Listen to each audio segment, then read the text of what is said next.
صبحتون بخیر. خیلی از مشتری ها میپرسن که آقا این جارو برقی ما کار میکرد، پس چرا باید موتورش رو عوض کنیم؟ به این علت باید عوض کنیم. میخوایم این موتور نیم سوز شده رو بسوزونیمش، یعنی برق ازش قطع نمی کنیم تا زمانی که بسوزه. ببین که باشش ایزنه شما برش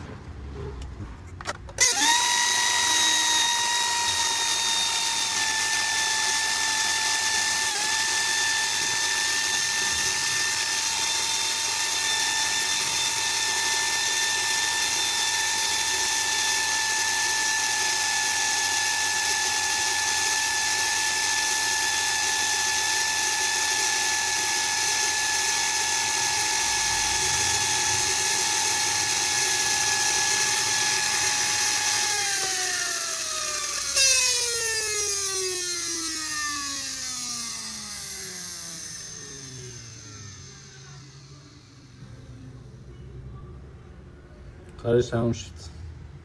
خداحافظ.